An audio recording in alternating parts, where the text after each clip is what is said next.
this week, it was an unbelievable story, suicide and murder by a German pilot, which changed aviation rules around the world.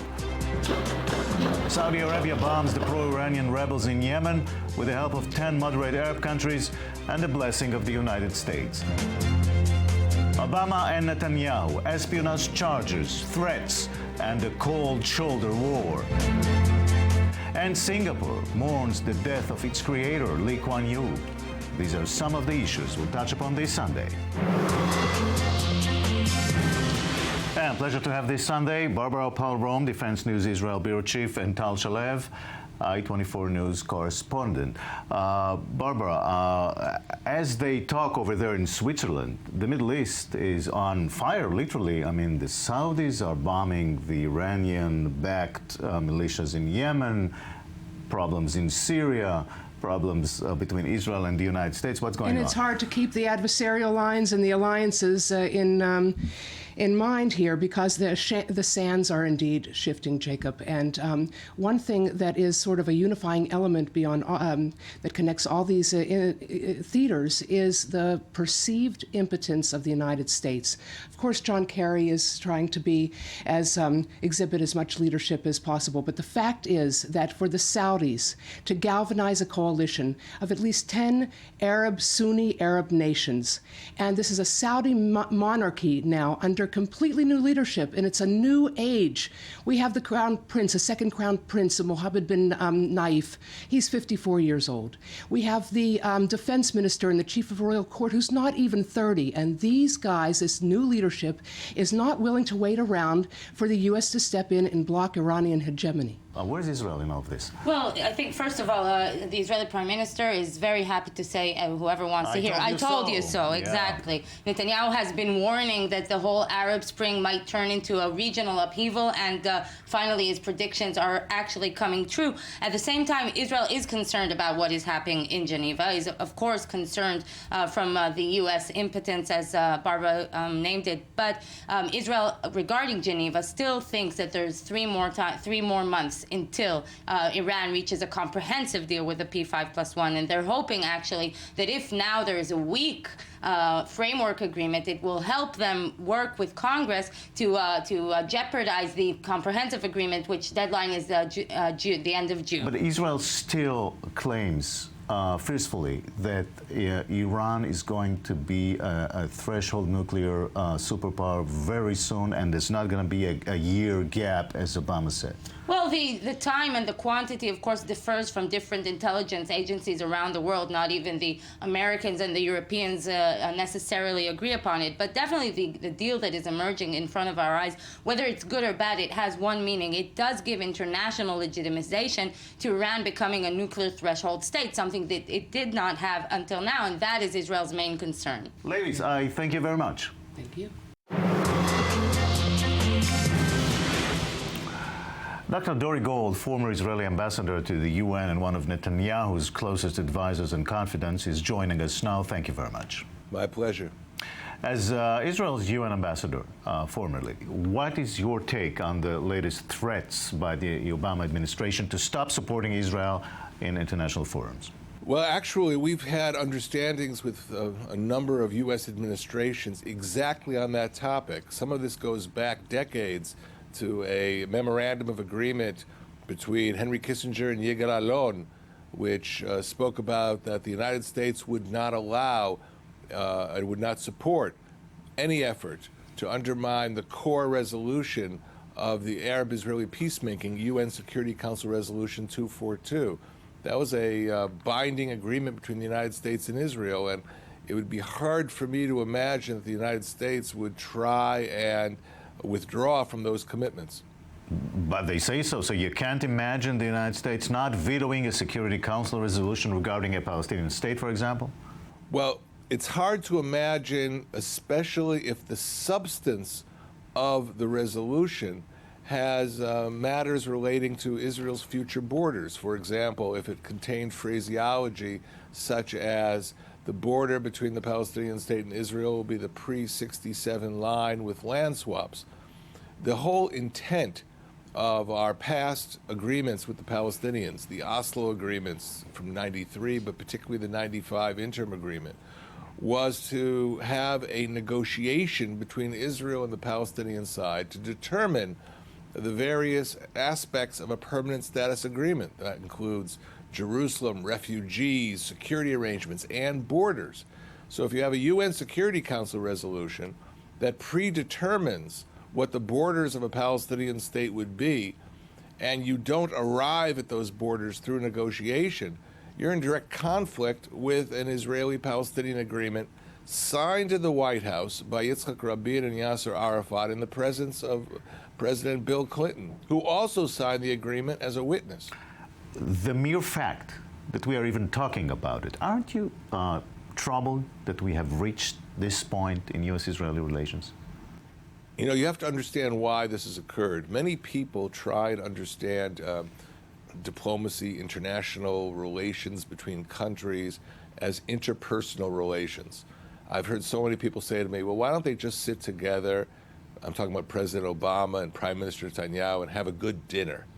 And, you know, confidence can be built by chemistry between leaders. But here we're not talking about chemistry. I think the two gentlemen actually appreciate each other and their political skills, even though they come from different parts of the political spectrum. I think the problem here is that we have completely different conceptions of how to stabilize the Middle East. There is an idea that has been popularized in Washington even before President Obama came to the city as a senator, that Iran is a potential ally of the U.S. This idea was originally raised in 2001 after 9/11 when the Iranians offered help in fighting the Taliban, which turned out to be false because they actually armed the Taliban.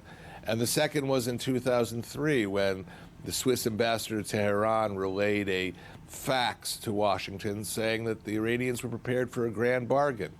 At that time, Colin Powell, the Secretary of State, said there was no basis to that optimism by the Swiss ambassador. But many in Washington put this idea forward, and it seems to have seized or captured the imagination of certain individuals in the White House. And therefore, what we're dealing with is a different conception. We see Iran as the country that has been supporting the Houthis in Yemen, which is sending Shiite militias to conquer large parts of Iraq and Syria. The U.S. sees Iran as a country which could eventually stabilize the Middle East and fight Sunni extremism. So we're actually looking at the same region through very different lenses. Ambassador Dori Gold, I thank you very much. My pleasure. Wall Street Journal reporter Adamantis broke the espionage story this week. U.S. officials claiming that Israel was spying on the talks with Iran. We caught up with Adam in Jerusalem. Thank you very much for joining us, Adam. Pleasure to be here. A couple of questions regarding the claims by the Obama administration officials. Is it true that the U.S. discovered that Israel was spying by spying on Israel? That's what officials told me when I started looking into this story about 3 weeks ago. This occurred sometime last year, soon after the negotiations resumed in Geneva in 2014, that they picked up this intercepted communication in which Israeli officials were overheard talking about details from the negotiations that the Americans concluded came out of the closed-door negotiations. Now, if Congress needs Israeli intelligence to tell them what's going on, there's a much wider problem there.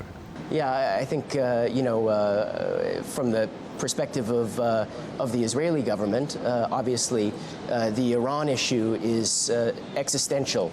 This is such a huge, important moment in time. And from the Israeli perspective, you can understand why there would be this desire to explain to lawmakers how Israel sees it and how Netanyahu's government sees it. And so that's the motivation for the Israelis being on the Hill, meeting with lawmakers in the run-up to Netanyahu's speech on March 3rd. From the administration, the U.S. administration's perspective, they see it as sort of their space in some ways. They were hoping, I think, to have a deal and explain it to lawmakers from their perspective, because obviously they see it as a more positive deal, even though it's not fully cooked yet. Obviously, they see it as more positive than the Israeli government. So it kind of comes down to an information campaign by both sides to try to shape perceptions about what the nature of this agreement is and whether it's good or bad. Well, it looks like U.S.-Israeli relations really hit rock bottom here. Is there any way out of this? Well, definitely, as we're reaching the end game of these negotiations, both sides, I think it's fair to say, are showing the depth of their mutual distrust of each other. The reason why the Americans are spying on the Israelis is to figure out what they know and think. The reason why the Israelis are spying, maybe indirectly, through the Iranian negotiators or others on American positions, is to try to figure out what Mr. Obama thinks. Both sides really do not trust each other. And until we reach the end of this, I think it's just going to continue to be very tense. Potentially it gets worse. Maybe both sides decide to cool it down for a while. Right. Adam, I thank you very much. It was a pleasure to be here. Thank you very much. The island city of Singapore closed a major chapter in its history this week when its founder, Kuan Yew, has passed away. We would like to understand just a little bit better what's behind the miracle of Singapore. We spoke with Eugene Tan, Associate Professor of Law at Singapore Management University. Hello, thank you for joining us from Singapore. Hi, Jacob. Thank you for having me on the show.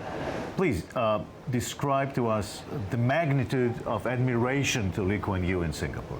You know, Mr. Lee has always been a controversial leader, but I think here what is apparent now in his passing is the recognition that this man, made the difference, and it was that difference that mattered. So the transformation of Singapore has been nothing but phenomenal. All within one generation, the life chances of millions of Singaporeans have improved. Where a nation state was not even thought to be viable, we have now become,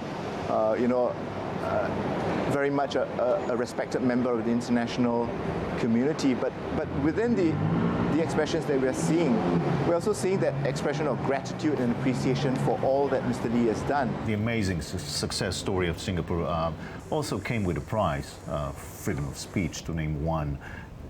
Any regrets about that? I think it's easy now to ask the counterfactual.